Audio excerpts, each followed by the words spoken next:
kita belajar agama terkhusus di kelas 3. Jadi saya berharap anak-anak kami bisa tertib, bisa mendengarkan dengan baik pelajaran yang Ibu berikan, supaya pelajaran itu memiliki makna dalam kehidupan kita sehari-hari.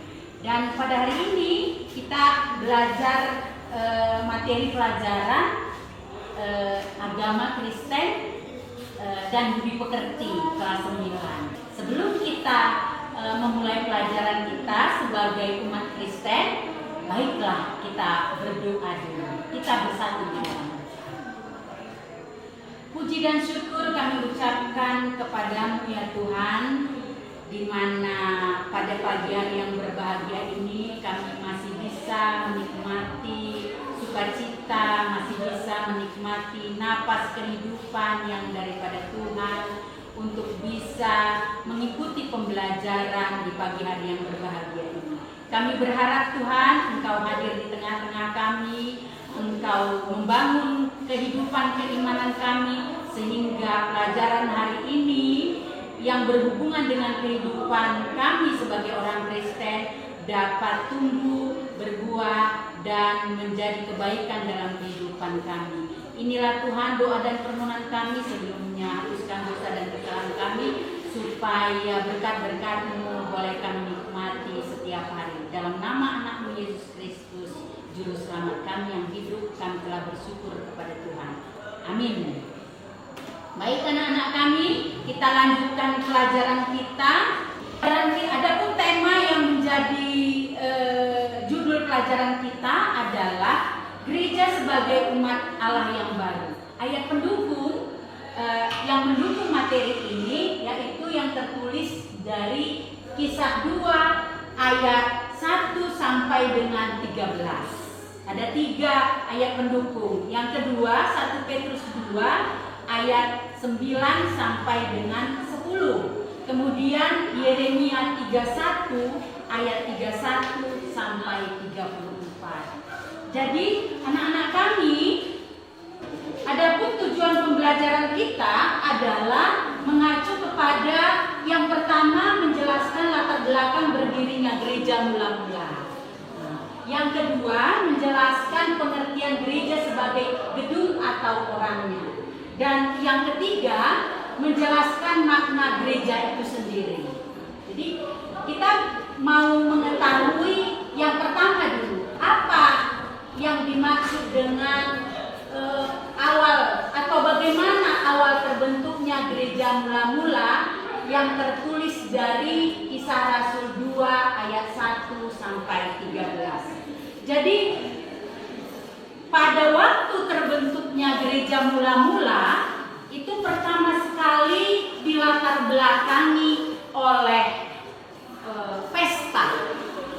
pesta pertemuan antara orang-orang Yahudi, yaitu bertempat di kota Yerusalem.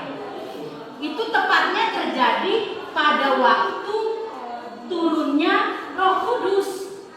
Nah, pada waktu turunnya Roh Kudus itu, murid-murid Tuhan Yesus berkumpul di satu rumah. Jadi apa yang mereka lakukan adalah mereka beribadah, memuji dan memuliakan Tuhan Yesus. Ya kan? Mereka beribadah, memuji dan memuliakan Tuhan Yesus.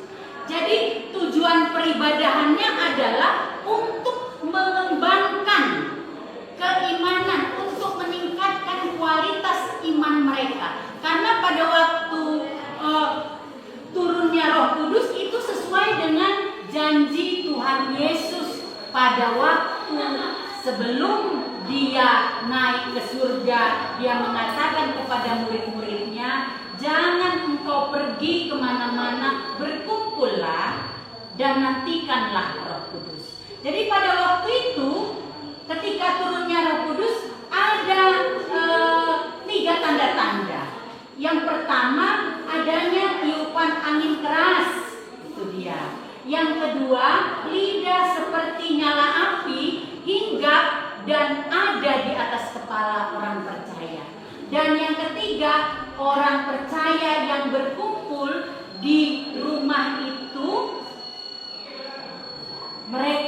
bisa menggunakan bahasa roh, yaitu bahasa yang diturunkan oleh Roh Kudus kepada orang-orang percaya pada saat itu. Tujuan pembelajaran yang kedua, gedung gereja. Apakah yang dimaksud dengan gereja yang sebenarnya? Gereja yang sebenarnya itu, definisi gereja itu terbagi dua. Definisi gereja terbagi dua. Yang pertama, gereja yang nampak.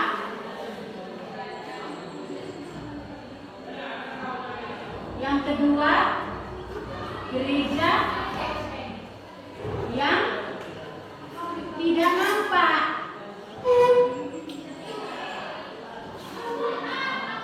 Nah, kita mau melihat yang mana sebenarnya definisi gereja yang nampak ini.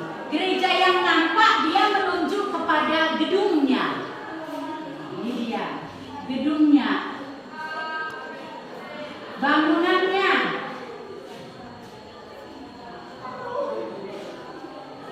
Nah, itu dia gedung gereja, di mana yang kita masuki setiap hari Minggu. Nah, itulah dia yang dimaksud dengan tempatnya. Nah, boleh kita tambah di tempatnya. Nah, itu dia ya, gereja yang nampak lah itu, bangunannya, gedungnya, tempatnya. Tempat kita berkumpul setiap hari Minggu, itulah gereja yang nampak. Jadi definisi gereja yang kedua, gereja yang tidak nampak. Gereja yang tidak nampak ini dia menunjuk kepada orangnya. Orangnya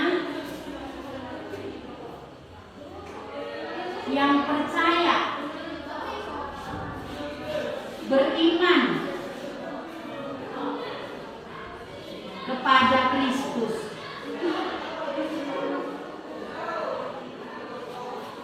Nah, kemudian apanya lagi? Jemaatnya.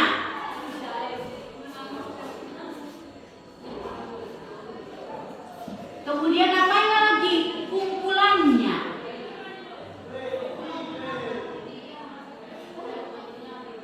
Nah, kumpulan dari orang-orang yang memuji dan memuliakan nama Tuhan Yesus. Jadi kalau ada yang bertanya, Bu, kalau kita berkumpul di dalam rumah, tapi kita mengadakan kebaktian, apakah itu sudah termasuk dengan gereja? Jawabnya iya, sudah termasuk dengan gereja. Karena gereja yang sebenarnya adalah kumpulan dari orang-orang percaya yang memuji dan memuliakan Tuhan Yesus. Nah, itu. Jadi Bu, gedung gereja itu untuk apa fungsinya? Bangunannya itu untuk pelengkap, penyempurna, supaya kerajaan Tuhan bisa hadir di tengah-tengah dunia ini, maka harus ada gedung gereja untuk sebagai tempat berkumpulnya orang-orang percaya kepada Kristus. Nah, itu ya kan? Tapi ingat, kalau ada gedung gereja, tidak ada orang Kristennya yang memuji dan memuliakan Tuhan Yesus, itu bukan gereja. Dan itu tidak berguna, hanya sebagai bangunan biasa saja. Sekalipun dia berlambangkan salib Kristus ada, tapi tidak ada kumpulannya, tidak ada jemaatnya, tidak ada orang-orang yang memuji dan memuliakan Tuhan. Itu, ya kan?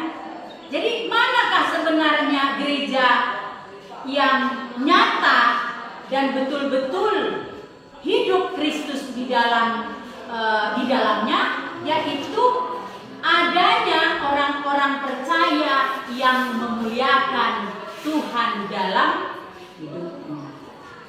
Jadi kalau seandainya di rumah kita lah, ya kan, di rumah kita berkumpul bersatu hati untuk melakukan kegiatan-kegiatan yang berkenan dalam kehidupan Tuhan Yesus, maka kita juga sudah disebut dengan gereja. Kemudian kita masuk ke dalam makna gereja. Kita lihat, makna gereja itu berasal dari kata gereja. Asal mulanya berasal dari bahasa Portugis yang disebut dengan igreja. Kata igreja dekat dengan eklesia dalam bahasa Spanyol mempunyai arti yang sama, yaitu gereja.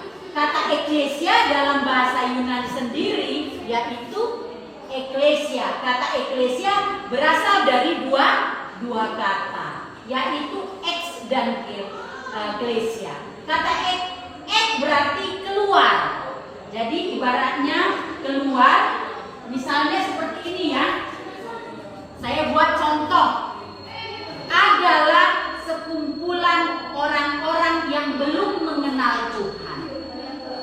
Jadi ketika datang pemberita Injil masuk ke kumpulan itu, menarik salah seorang dari mereka dan memberikan pengajaran tentang hidup Kristus, tentang menjadi pengikut Kristus, maka dia disebut dengan gereja karena dia keluar. Nah itu dia, keluar. Dan kata eklesia berasal dari kata kerja kali yang berarti memanggil. Dia dipanggil keluar dari kegelapan menuju terang Kristus. Nah, itulah dia. Jadi dari penjelasan saya ini, maka makna yang dapat kita simpulkan tentang definisi daripada gereja adalah anggota-anggota gereja adalah orang-orang yang dipanggil keluar dari lingkungannya, dari sanak keluarganya, dan dari kaum kerabatnya, menjadi bagian dari sebuah komunitas baru yang disebut dengan gereja. Contohnya kita ini adalah gereja. Kita dikeluarkan dan diterima di organisasi gereja, komunitas gereja yang baru. Kemudian kita menerima baptisan kudus, dan kemudian kita mengikuti perjamuan kudus. Kita sudah masuk ke dalam kehidupan Kristus. Itulah yang disebut dengan gereja yang sesungguhnya. Jadi dari pelajaran ini anak-anak kami, saya berharap supaya hiduplah sebagai gereja yang sesungguhnya, karena kamu adalah penerus yang melanjutkan generasi gereja di kemudian hari. Sampai di sini pelajaran Ibu. Saya harapkan pelajaran ini bermakna dan menjadi berkat buat kita semua sebagai umat pilihan Tuhan. Amin dan terima kasih. Kita tutup kegiatan pembelajaran kita berdoa. Terima kasih Tuhan, pada pagi hari yang berbahagia ini kami sudah mendengarkan sebagian daripada pembelajaran kami. Kami berharap Engkau menjadi pimpinan gereja yang sesungguhnya. Engkau menjadi kehidupan dalam gereja kami, sehingga gereja itu dapat bertumbuh, berkembang, dan berbuah di dalam dunia yang penuh dengan pergumulan-pergumulan kehidupan. Tuhan, hadirlah di dalam kehidupan kami. Kami akan melanjutkan pekerjaan